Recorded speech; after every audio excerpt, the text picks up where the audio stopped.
Hi நண்பா, railway டிபார்ட்மெண்ட்லேருந்து வேலைவாய்ப்பு வந்திருக்கு. அதாவது மினிஸ்ட்ரி ஆஃப் ரயில்வேஸ் கீழே வரக்கூடிய ரிட்ஸ் லிமிட்டட்லேருந்து ஜாப் ஆப்பர்ச்சுனிட்டி விட்டுருக்காங்க. நாடு முழுவதும் ரீஜியன் வைஸாக வேலைகளை பிரித்து கொடுத்துருக்காங்க. நம்ம தமிழகத்தை பொறுத்தளவு சதர்ன் ரீஜனில் வருதுங்க. தமிழகம் முழுவதும் உங்களுக்கு காலி இடங்கள் இருக்குது. அதே மாதிரி புதுச்சேரியிலையும் வேலை வாய்ப்பு இருக்குது. இன்டர்வியூ கிடையாது. எப்படி அப்ளை பண்ணுறது, யாரெல்லாம் எலிஜிபிள் எல்லாமே சொல்கிறேன். இந்த வீடியோ உங்களுக்கு யூஸ்ஃபுல்லாக இருந்துச்சுன்னா ஒரு லைக் மட்டும் கொடுங்க. ரிட்ஸ் லிமிடெட் பற்றி உங்கள் எல்லாருக்குமே தெரிஞ்சிருக்கும். நவரத்னா சென்ட்ரல் பப்ளிக் செக்டார், அதாவது ரயில்வே டிபார்ட்மெண்ட்டில் டிரான்ஸ்போர்ட், இன்ஃப்ராஸ்ட்ரக்சர் அண்ட் அது ரிலேட்டடான டெக்னாலஜிஸ் இது எல்லாத்தையுமே டெவலப் பண்ணுறது இந்த ரிட்ஸ் லிமிடெட் தான். ஸோ மினிஸ்ட்ரி ஆஃப் ரயில்வேஸ் கீழே வரக்கூடிய ஒரு அரசு நிறுவனம் தான். தற்பொழுது இங்கேருந்து வேரியஸ் கேட்டகரியில் வேலை வாய்ப்புகள் விட்டுருக்காங்க. ஆன்லைன் மோட் அப்ளிகேஷன் ஆக்டிவேட் பண்ணிட்டாங்க. க்ளோசிங் வந்து பார்த்தீங்கன்னா நவம்பர் மாதம் 12ஆம் தேதி வரைக்கும் லாஸ்ட் டேட் இருக்குது. அண்ட் இந்த ஜாபுக்கு இன்டர்வியூ கிடையாது. ரிட்டன் டெஸ்ட் மட்டும் நீங்கள் கிளியர் பண்ணால் போதும். நவம்பர் 23ஆம் தேதி உங்களுக்கான ரிட்டன் டெஸ்ட் டேட் வந்து சொல்லியிருக்காங்க.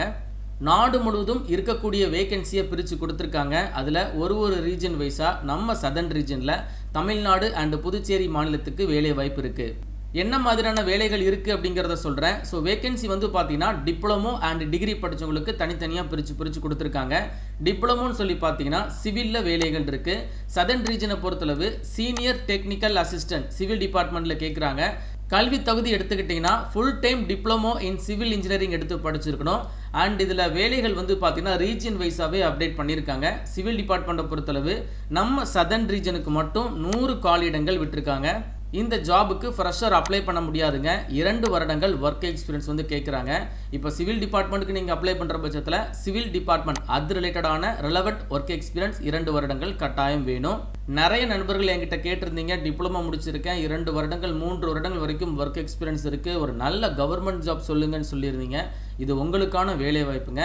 ஸோ இப்போ சிவில் டிபார்ட்மெண்ட் அப்ளை பண்ணுற பட்சத்தில் குறைந்தது 2 வருடம் ஃபீல்டு எக்ஸ்பீரியன்ஸ் வேணும். அதற்கப்புறம் எலக்ட்ரிக்கலில் வேலை வாய்ப்பு இருக்குதுங்க. சதர்ன் ரீஜனை பொறுத்தளவு 5 காலியிடங்கள் ஒதுக்கீடு பண்ணியிருக்காங்க. டிப்ளமோவில் எலக்ட்ரிக்கல் படித்தவங்க இல்லைனா எலக்ட்ரிக்கல் அண்ட் எலக்ட்ரானிக்ஸ் இன்ஜினியரிங் படித்தவங்க ஆல்சோ அப்ளை பண்ணிக்கலாம். சேம் இதற்கும் 2 வருடங்கள் ஃபீல்டு எக்ஸ்பீரியன்ஸ் வேணும். சதர்ன் ரீஜனை பொறுத்தளவு ஒரே ஒரு காலியிடங்கள் மட்டும்தான் இருக்குது. இப்போ சதர்ன் ரீஜனில் வந்து பார்த்தீங்கன்னா நிறைய மாநிலங்கள் உள்ளே வருது. சிவில் டிபார்ட்மெண்ட்டில் அதிகப்படியான வேலைகள் இருக்குது. அப்போ நம்ம தமிழகத்திலையும் உங்களுக்கான வேலை வாய்ப்புகள் இருக்குது. ஒரு சில சதர்ன் ரீஜனில் வந்து ஒரே ஒரு காலியிடங்கள் தான் இருக்குது. வேகன்சி உங்களுக்கு சதர்ன் ரீஜனுக்குள்ளே எங்கேனாலும் இருக்கலாம். சரிங்களா? இதற்கான குவாலிஃபிகேஷன் டிப்ளமோ இன்ஜினியரிங்கில் இன்ஸ்ட்ருமெண்டேஷன் படித்தவங்க, எலக்ட்ரானிக்ஸ் படித்தவங்க, எலக்ட்ரிக்கல் இன்ஸ்ட்ருமெண்டேஷன் முடித்தவங்க, எலக்ட்ரானிக்ஸ் அதில் எலக்ட்ரிக்கல் எலக்ட்ரானிக்ஸ் படித்தவங்க வரைக்கும் அப்ளை பண்ணிக்கலாம். இந்த மாதிரி நிறைய டிசிப்ளின் வந்து கொடுத்துருக்காங்க. அண்ட் தென் மெக்கானிக்கல் டிபார்ட்மெண்ட்டை பொறுத்தளவு சதர்ன் ரீஜனில் ஒரு 10 காலியிடங்கள் அறிவிச்சிருக்காங்க. டிப்ளமோவில் மெக்கானிக்கல் இன்ஜினியரிங் இல்லைனா ப்ரொடக்ஷன் இல்லைனா இண்டஸ்ட்ரியல் மேனுஃபேக்சரிங் இல்லைனா மெக்கானிக்கல் ஆட்டோமொபைல் படித்தவங்க வரைக்கும் அப்ளை பண்ணிக்கலாம். அண்ட் தென் மெட்டலர்ஜியில் கூட வேலை வாய்ப்புகள் இருக்குது. நம்ம சதர்ன் ரீஜனை பொறுத்தளவு 2 காலியிடங்கள் இருக்குது. டிப்ளமோ மெட்டலர்ஜி இன்ஜினியரிங் படித்தவங்க அப்ளை பண்ணிக்கலாம். அதற்கப்புறம் கெமிக்கல். ஸோ நிறைய பேர் கேட்டிருந்தீங்க, இந்த மாதிரி நான் பெட்ரோ கெமிக்கல் முடிச்சிருக்கேன், கெமிக்கல் இன்ஜினியரிங் படிச்சிருக்கேன், எனக்கு ஒரு நல்ல கவர்மெண்ட் ஜாப் சொல்லுங்கன்னு சொல்லியிருந்தீங்க. சதர்ன் ரீஜனுக்கு 3 காலியிடங்கள் ஒதுக்கீடு பண்ணியிருக்காங்க. டிப்ளமோவில் chemical or petrochemical, chemical technology, petrochemical technology, plastic engineering, இந்த மாதிரி நிறையவே கொடுத்துருக்காங்க. ஃபைனலாக வந்து பார்த்தீங்கன்னா டிகிரி படித்தவங்களுக்கான ஜாப் ஆப்பர்ச்சுனிட்டி கெமிஸ்ட்ரி டிபார்ட்மெண்ட்டில் கேட்டிருக்காங்க. சதர்ன் ரீஜனை பொறுத்தளவு 2 காலியிடங்கள் இருக்குது.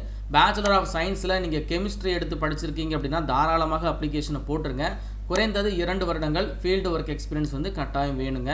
குறைந்தபட்ச வயதுன்னு பார்த்தீங்கன்னா 18 வயது கம்ப்ளீட் ஆகிருக்கணும். அதிகபட்சம் எல்லாருக்குமே 40 வயது வரைக்கும் ஏஜ் ரிலாக்ஸேஷன் கொடுத்துருக்காங்க. இப்போ 40 வயது வரைக்கும் இருக்கக்கூடிய ஆண்கள் பெண்கள் தாராளமாக அப்ளிகேஷனை போடுங்க. செலக்ஷன் ப்ராசஸ் வந்து பார்த்தீங்கன்னா இந்த ஜாபுக்கு இன்டர்வியூ கிடையாது. ஒரே ஒரு ரிட்டன் டெஸ்ட் மட்டும்தான். ஸோ ரிட்டன் டெஸ்ட் மட்டும் நீங்கள் கிளியர் பண்ணால் போதும். ரிட்டன் டெஸ்ட்டில் நீங்கள் வாங்கியிருக்கக்கூடிய மதிப்பெண்களை 100% வந்து வெயிட்டேஜ் பார்க்குறாங்க. அப்போ 100%க்கு எவ்வளவு மதிப்பெண்கள் நீங்கள் எடுக்கிறீங்களோ அதை பொறுத்து தான் மெரிட் செலக்ஷன். ரிட்டன் டெஸ்ட்டுக்கான டேட்டா இருக்கட்டும், எந்த இடத்துல உங்களுக்கு ரிட்டன் டெஸ்ட், இதை பற்றின எல்லா தகவலையுமே செப்பரேட்டாக யார் இந்த ஜாபுக்கு அப்ளை பண்ணியிருக்காங்களோ அவங்களுக்கு தனித்தனியாக வந்து இன்டிமேஷன் பண்ணிடுவோம் அப்படிங்கிறத தெளிவாக சொல்லியிருக்காங்க. அண்ட் இந்த ரிட்டன் டெஸ்ட்டுக்கான சிலபஸ் வந்து அனெக்சர் ஏல கொடுத்துருக்காங்க. நோட்டிஃபிகேஷன் எண்டில் இருக்குது. நான் உங்களுக்கு அதை ஷோ பண்ணுறேன். ஸோ மொத்தமாக 125 அப்ஜெக்டிவ் டைப் கொஸ்டின்ஸ் தான். ஒரு கொஸ்டின்ஸ்க்குமே ஒரு மதிப்பெண்கள். சூஸ் த பெஸ்ட் ஆன்சர் மாதிரி 4 ஆன்சர் இருக்கும். கரெக்ட் ஆன்சரை நீங்கள் சூஸ் பண்ணாலே போதுங்க. 2 மணி நேரம் 50 நிமிடங்கள் உங்களுக்கு டைம் டூரேஷன் வந்து கொடுத்துருக்காங்க. இதில் ஹைலைட்டான விஷயம் என்ன தெரியுமா? நெகட்டிவ் மார்க் கிடையாது. சரிங்களா? அப்போ எல்லா கொஸ்டின்ஸ்க்குமே நீங்கள் வந்து ஆன்சர் பண்ணிட்டு வரலாம். ரிட்டன் டெஸ்ட்டில் நீங்கள் நல்லா பெர்ஃபார்ம் பண்ணுறீங்க அப்படின்னா அதில் நீங்கள் ஷார்ட் லிஸ்ட் ஆனாலே போதும். அதை ஃபாலோ பண்ணி உங்களுக்கு டாக்குமெண்ட் வெரிஃபிகேஷன் தான். அந்த டாக்குமெண்ட் வெரிஃபிகேஷனை கிளியர் பண்ணுறீங்க அப்படின்னா உங்களுக்கு இந்த ஒரு ஜாப் கிடச்சிருது. அடிஷ்னலாக ஆன்லைனில் அப்ளை பண்ணும்போதும் சரி, டாக்குமெண்ட் வெரிஃபிகேஷன் போகும்போதும் சரி, என்ன மாதிரியான டாக்குமெண்ட்ஸ்லாம் எடுத்துகிட்டு போகணும், அப்ளிகேஷன் ப்ரொசீட் பண்ணுறதுக்கு முன்னாடி என்ன மாதிரியான டாக்குமெண்ட்ஸ்லாம் ஸ்கேன் பண்ணி வைக்கணும், எல்லாத்தையுமே தெளிவாக போட்டிருக்காங்க. ஒன்ஸ் அகைன் நீங்களும் வந்து செக் பண்ணி பாருங்கள். இந்த வேலைவாய்ப்பு அரசு வேலைவாய்ப்பு தான், ரயில்வே துறையின் கீழ் வரக்கூடிய ஒரு அரசு வேலைவாய்ப்பு தான். ஆனால் வந்து உங்களை கான்ட்ராக்ட் கேட்டகரியில் தான் எடுக்கிறாங்க. Nature and period of engagement அப்படிங்கிறத தெளிவாக கொடுத்துருக்காங்க. இனிஷியலாக இந்த ஒரு கான்ட்ராக்ட் வந்து உங்களுக்கு 1 இயர் மட்டும்தான் இருக்கும். நீங்கள் நல்லா பெர்ஃபார்ம் பண்ணுறீங்க அப்படின்னா இந்த கான்ட்ராக்ட் எக்ஸ்டெண்ட் ஆகிறதுக்கும் வாய்ப்பு இருக்குது. அண்ட் பெர்ஃபார்மன்ஸை பொறுத்து உங்களுக்கு டிபார்ட்மெண்ட்குள்ளே எக்ஸாம் போட்டு நிரந்தர வேலைவாய்ப்பாக கன்வெர்ட் பண்ணுறதுக்கும் வாய்ப்பு இருக்குது. அது உங்கள் கையில் தான் இருக்குது. நீங்கள் நல்லா பெர்ஃபார்ம் பண்ணாலே போதுங்க, உங்களுக்கு ஃப்யூச்சரில் கான்ட்ராக்ட் எக்ஸ்டெண்ட் ஆகும், இல்லைனா வந்து நிரந்தர வேலைவாய்ப்பாக கன்வெர்ட் ஆகும். சேலரி வந்து பார்த்தீங்கன்னா உங்களுக்கு பேசிக் பே ஒரு 16,338 ரூபாய். என்னதான் கான்ட்ராக்ட் ஜாபாக இருந்தாலும் அடிஷ்னலாக உங்களுக்கு நிறைய அலவன்சஸ் ஆல்சோ கொடுக்குறாங்க. அலவன்சஸ் எல்லாமே சேர்த்து மந்த்லி கிராஸ் சேலரியாக வந்து பார்த்தீங்கன்னா 29,735 ரூபாய் உங்களுக்கு சேலரி கையில் கிடச்சிருதுங்க. அண்ட் இதற்கு அப்ளை பண்ணுறதுக்கு ஃபீஸ் இருக்குது. SC ST and EWS person with டிசபிலிட்டிக்கு 100 ரூபாய் மட்டும்தான் அப்ளிகேஷன் ஃபீஸ்.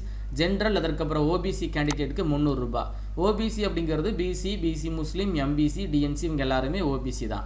ஆன்லைன் மோடில் நீங்கள் ஃபீஸை பே பண்ணிக்கலாம். ஏதாச்சும் டவுட் இருக்குது அப்படின்னா ஹெல்ப் டெஸ்க் நம்பர் ஆல்சோ கொடுத்துருக்காங்க அண்ட் இமெயில் ஐடி ஆல்சோ கொடுத்துருக்காங்க. உங்களுடைய டவுட்ஸை இமெயில் ஐடி இல்லைனா ஃபோன் பண்ணி கூட கேட்டு கிளியர் பண்ணிவிட்டு அப்ளிகேஷனை போட்டுருங்க. எப்படி அப்ளை பண்ணுறது? RITS.com அப்படிங்கிற வெப்சைட்டில் அப்ளை பண்ணிக்கலாம். ஸோ ஃபஸ்ட்டு நீங்கள் ரிஜிஸ்ட்ரேஷனை கம்ப்ளீட் பண்ணிவிட்டு உங்களுக்கான ரிஜிஸ்ட்ரேஷன் நம்பரை கலெக்ட் பண்ணுங்கள். அதற்கப்புறம் அப்ளிகேஷனை கம்ப்ளீட் பண்ணுங்கள். இந்த நோட்டிஃபிகேஷன் அண்டு அப்ளிகேஷன் லிங்க் எல்லாமே வந்து நான் டிஸ்கிரிப்ஷன் பாக்ஸ்லையும் ஃபஸ்ட்டு கமெண்ட்லையும் கொடுத்துருக்கேன், செக் பண்ணி பாருங்கள். அண்ட் இதை ஃபாலோ பண்ணி நிறைய ஜென்ரல் இன்ஃபர்மேஷன் கொடுத்துருக்காங்க, முக்கியமாக அதையும் நீங்கள் செக் பண்ணி பாருங்கள். ரிட்டன் டெஸ்ட் வந்து உங்களுக்கு நவம்பர் 23ஆம் தேதி கண்டக்ட் பண்ணுறாங்க. நம்ம தமிழகத்தை பொறுத்தளவு சென்னையில் மட்டும்தான் எக்ஸாம் சென்டர் இருக்குது. தமிழகத்தை சேர்ந்த எல்லாருமே சென்னை போய் தான் எக்ஸாம் எழுதுகிற மாதிரி இருக்கும். நோட்டிஃபிகேஷன் எண்டில் சிலபஸ் வந்து தெளிவாக இருக்குது. அன்னக்ஷர் ஏ அப்படிங்கிற டாப்பிக்கில் கொடுத்துருக்காங்க. 125 கொஸ்டின்ஸ் உங்களுக்கு மல்டிபிள் சாய்ஸ் கொஸ்டின் தான். அந்த 125 கொஸ்டின்கான சிலபஸ் வந்து பார்த்தீங்கன்னா காமன் சிலபஸ் இருக்குது. குவான்டிடேட்டிவ் ஆப்டிடியூட்டில் ஒரு 35 கொஸ்டின் கேட்குறாங்க. அதாவது எந்தெந்த செக்ஷனில் எவ்வளவு கொஸ்டின்ஸ் கேட்குறாங்க அப்படிங்கிறத தெளிவாக போட்டிருக்காங்கங்க. இது ஒரு நல்ல விஷயம் தான். ஸோ டாபிக் வந்து நீங்கள் குவான்டிடேட்டிவ் ஆப்டிடியூட்டில் இந்த டாபிக்ஸ்லாம் நீங்கள் கவர் பண்ணுற மாதிரி இருக்கும். அதுக்கப்புறம் டேட்டாவில் வந்து ஒரு 35 கொஸ்டின்ஸ் வந்து கேட்குறாங்க. அண்ட் லாஜிக்கல் ரீசனிங்கில் ஒரு 35 கொஸ்டின்ஸ் கேட்குறாங்க. அதற்கப்புறம் அவேர்னஸ் ஜென்ரல் நாலேஜில் ஒரு 20 கொஸ்டின்ஸ் வந்து கேட்குறாங்க. சிலபஸ் எல்லாமே வந்து பார்த்தீங்கன்னா காமன் சிலபஸ் மட்டும்தான் இருக்குது. ஸோ இந்த எக்ஸாமுக்கு ப்ரிப்பேர் பண்ணக்கூடிய குவான்டிடேட்டிவ் ஆப்டிடியூட்டாக இருக்கட்டும் அண்ட் லாஜிக்கல் ரீசனிங் இந்த மாதிரி புக்ஸ் எல்லாம் நீங்கள் பார்த்துட்டு இருக்கீங்க அப்படின்னா அந்த புக்ஸை நான் வந்து பெஸ்ட் புக்ஸை நான் வந்து வீடியோவில் டேக் பண்ணியிருக்கேன். டிஸ்கிரிப்ஷன் பாக்ஸில் லிங்க் தரேன், செக் பண்ணி பாருங்கள். காமன் சிலபஸ் மட்டும்தான் கேட்டிருக்காங்க. ஸோ அது இல்லாமல் உங்களுக்கு நெகட்டிவ் மார்க் கூட கிடையாது. ஸோ இன்ட்ரெஸ்டட் எலிஜிபிள் கேண்டிடேட் உடனே அப்ளிகேஷனை போட்டுருங்க. உங்களுக்கு வேறு ஏதாச்சும் டவுட் இருந்துச்சுன்னா கமெண்ட் பாக்ஸில் மென்ஷன் பண்ணுங்கள். மறக்காமல் இந்த ஜாபுக்கு அப்ளை பண்ணிடுங்க, உங்கள் ஃப்ரெண்ட்ஸ்க்கும் ஷேர் பண்ணிடுங்க. மேலும் ஒரு நல்ல வேலைவாய்ப்பு தகவலுடன் நான் உங்களை சந்திக்கிறேன். தேங்க்ஸ் ஃபார் வாட்சிங். See you. Bye.